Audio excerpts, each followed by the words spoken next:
السلام عليكم ورحمة الله وبركاته. نحمده ونصلي على رسوله الكريم. أما بعد فقد قال الله تعالى في كلامه المجيد وفرقانه الحميد.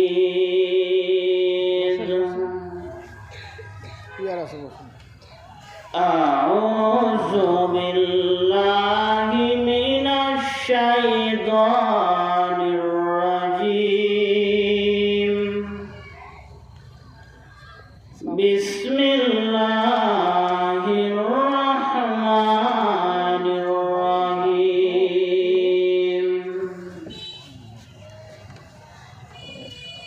الحمد لله رب العالمين.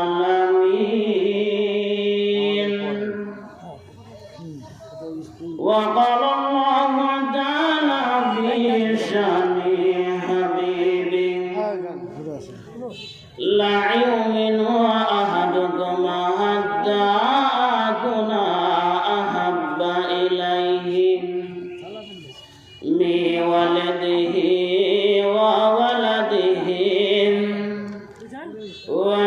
والناس أجمعين. إن الله وملائكته يصلون على النبي. يا أيها الذين آمنوا صلوا عليه وسلموا تسليما. সকলেই রাসূলের মহব্বতে জবান খুলে উচ্চ আওয়াজে দরুদ পাঠ করি। আল্লাহুম্মা সাল্লি আলা মুহাম্মাদিন ওয়া আলা আলি মুহাম্মাদ কামা সাল্লাইতা আলা ইব্রাহিম ওয়া আলা আলি ইব্রাহিম ইন্নাকা হামিদুম মাজিদ. আল্লাহুম্মা বারিক আলা মুহাম্মাদিন ওয়া আলা আলি মুহাম্মাদ কামা বারাকতা আলা ইব্রাহিম ওয়া আলা আলি ইব্রাহিম ইন্নাকা হামিদুম মাজিদ. আলহামদুলিল্লাহ ওয়াহদা ওয়াসসালাতু ওয়াসসালামু আলা নাবিয়্যা বা'দা. মহান আল্লাহর শুকরিয়া, মহান রব্বুল আলামিন আজকে বাইতুর রহমান জামে মসজিদ মহারাপাড়ার উদ্যোগে ঐতিহাসিক তাফসীরুল কোরআন মাহফিলে আপনাকে আমাকে এনেছেন। আসলে এই মজলিসটা হচ্ছে জান্নাতের একটা বাগানের মতো। আমরা যারা এদিক সেদিক ঘোরাফেরা করতেছি, আমাদের অবশ্যই উচিত হবে আমরা যারা মাহফিলে আসার উদ্যোগে এসেছি, কোরআন এবং আল্লাহ রাসূলের হাদিস তার সুন্নাহর আলোচনা শোনার জন্য অবশ্যই আমাদের উচিত হবে মাহফিলের প্যান্ডেলের দিকে আসা। তো সম্মানিত উপস্থিত ওলামায়ে কেরাম, আমার সামনে উপবিষ্ট গণ্যমান্য ব্যক্তিবর্গ, জাতির শ্রেষ্ঠ সন্তান শিক্ষকবৃন্দ এবং জাতির বিবেক সাংবাদিকবৃন্দ, পর্দার অন্তরালে অবলা সরলা আমার মা বোনেরা, আলোচনার সূচনায় আবারও আপনাদেরকে দিল খোলা সালাম। আসসালামু আলাইকুম ওয়া রাহমাতুল্লাহি ওয়া বারাকাতুহু। আপনারা কেমন আছেন? আমি আপনাদের সম্মুখে কোরআনুল কারীম তথা কোরআন মাজিদের সূরা ফাতিহা থেকে একটি আয়াত তেলাওয়াত করেছি এবং আল্লাহ রাসূলের অসংখ্য সুন্নাহ তার অসংখ্য হাদিস থেকে একটি হাদিস তেলাওয়াত করেছি। তো মহান আল্লাহ যদি চাহে কোরআন ও সুন্নাহর আলোকে কিছু বলা ও কহার চেষ্টা করব। ওয়া মা তাওফিকি ইল্লা বিল্লাহ। সম্মানিত উপস্থিতি, যে আয়াতটি তেলাওয়াত করেছি তার অর্থ হচ্ছে যে সকল প্রশংসা সেই মহান আল্লাহর জন্য, যিনি সমস্ত সৃষ্টিকুলের রব, সমস্ত সার্বভৌমত্ব রব, সমস্ত কুল কায়নাতের রব। মহান রব্বুল আলামিন, এখানে রব শব্দের আবিধানিক অর্থ আছে, এর অনেকগুলো অর্থ। রব মানে হচ্ছে পালন কর্তা, রব অর্থ হচ্ছে রিজিক দাতা, রব হচ্ছে আইন দাতা, রব হচ্ছে বিধান দাতা। তো মহান রব্বুল আলামিন যে বিধান দাতা, আইন দাতা, আমরা কি বাস্তবে কি আমার জীবনে, আমার সামাজিক জীবনে, রাষ্ট্রীয় জীবনে বিভিন্ন জায়গাতে মহান আল্লাহকে রব বলে স্বীকার করতেছি, তাকে রব বলে কি মেনে নিয়েছি কিনা, এটা আমাকে যাচাই করতে হবে, জানতে হবে, বুঝতে হবে।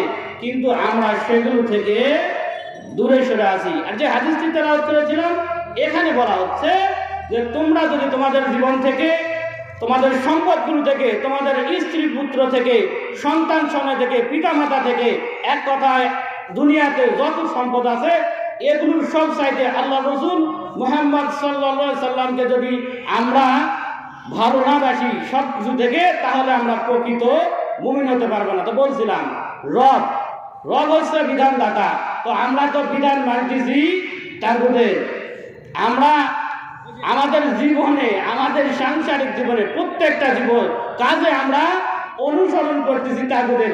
আপনি রাস্তা দিয়ে চলতেছেন, তাগুদের তৈরি আইন বাম পাইতে চলতেছেন। আপনি রাস্তা দিয়ে, সামান্য একটা রাস্তা যেটা, সেখানেও তাগুদের তৈরি আইন মানতে হচ্ছে। কারণ কি, আমরা তো রাস্তা ভুলে গেছি। ঘুমিয়ে পড়ছ মুসলিম তুমি, বিবেকে ধরেছে তালা, ইমান তোমার চুরি হয়েছে, যখনই খেয়াল করে। ঘুমিয়ে মুসলিম তুমি, ডাকাত ঢুকেছে ঘরে, ইমান তোমার চুরি করেছে, যখনই খেয়াল করে। ইহুদি খ্রিস্টানগুলো আমাদের ইমান আমল সব চুরি করে নিয়ে গেল।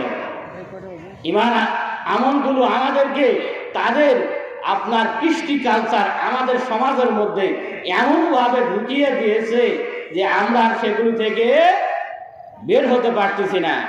আজ একটা বিয়ের অনুষ্ঠান তাগুদি বাদ্যযন্ত্র ছাড়া আপনার সম্পূর্ণ হয় না। আল্লাহ আমাদেরকে মাফ করুন। আমরা বিয়ে যে শাদীর যে আপনার যে প্রকৃত নিকাহের যে প্রকৃত সুন্নাহ, সেগুলোই হারিয়ে ফেলেছি। কেউ যদি আল্লাহ রসুলের প্রকৃত সুন্নাহ অনুসরণ করে, তাহলে আমরা তাকে কৃপণ বলতেছি যে মানুষকে খাওয়াবে না, এইরকম বিভিন্ন অজুহাত তাদেরকে আমরা দিচ্ছি।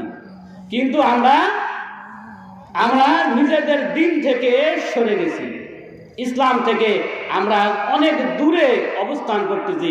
কিন্তু আমরা বুঝতেছি না, আমরা নাম কামা পৈতৃক সূত্রে মুসলিম হয়ে আছি। আমরা লেবাসে মুসলিম আজ আমরা, অথচ বাস্তবিকই যারা আমাদেরকে ইসলামের সুশীতল ছায়াতলে যারা আহ্বান করতেছে, তাদেরকে আমরা বিভিন্নভাবে ত্যাগ দিচ্ছি, তাদেরকে আমরা বিভিন্নভাবে অপমানিত করতেছি, লাঞ্ছিত করতেছি, বিভিন্ন ট্যাগ দিচ্ছি। বলছিলাম যা হলে আইনদাতা, আইনদাতা যদি আপনার মহান রব্বুল আলামিন হয়ে থাকেন, তো আপনি কেন ভাই, আপনি কেন বোন, কেন মা তাগুদের আইন আনতেছেন? আপনাকে যাকাত ব্যবস্থার কথা বলা হলে আপনাকে এটা ভালো লাগে না। কিন্তু একজন মুসলিম সুদী কারবার, ব্যাংকের বড় বড় অফিসার, ব্যাংকিং ব্যবস্থা ইসলামেও আছে, কিন্তু আমরা এটাকে মেনে নিতে পারি নাই, এটা আমাদের পছন্দ হয় নাই।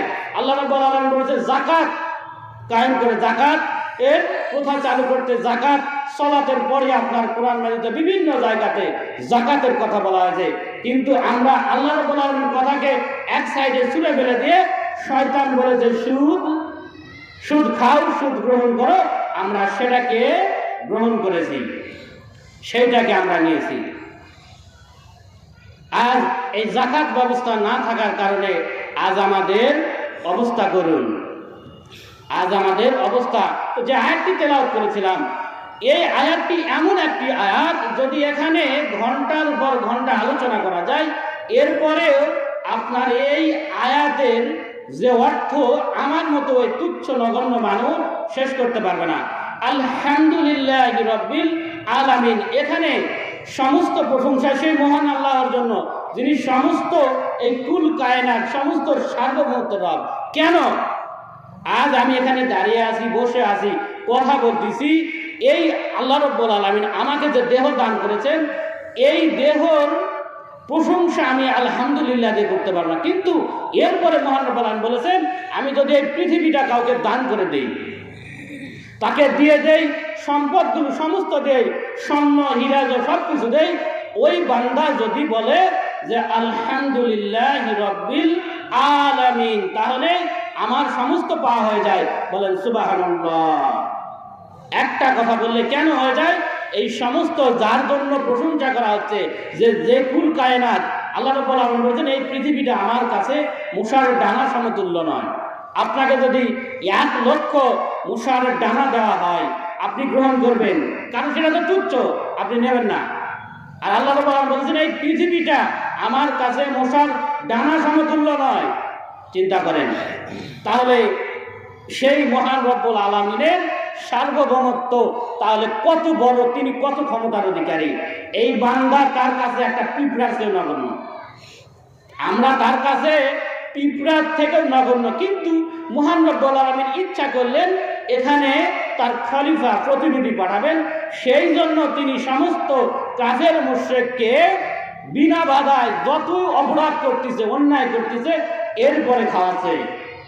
বলেন সুবহানাল্লাহ। এই মশার ডানার সমতুল্য নয় বিদায় বলা হচ্ছে আমার কাছে যদি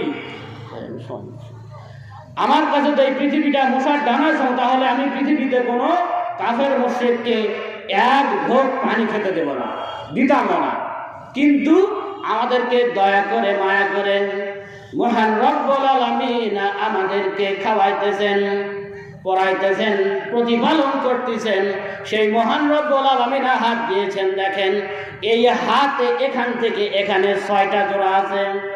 আপনি কোনোদিন হয়তো চিন্তাও করেন নাই, এই হাতে যদি এই কবজাগুলো না থাকতো, তাহলে আপনি আপনার খাবারটা উঠায় খাইতে পারতেন না।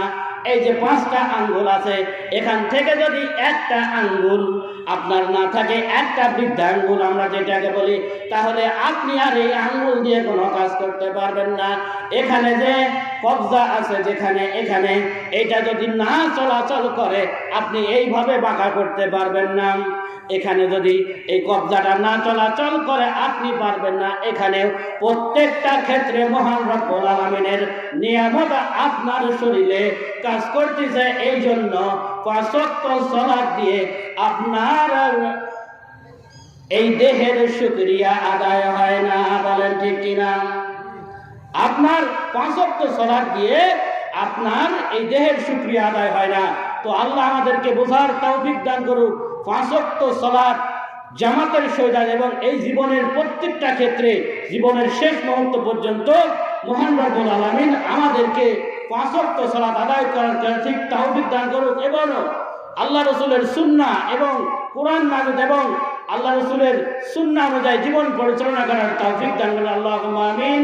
وآخر دعوانا أن الحمد لله رب العالمين. نصر من الله فتح القريب.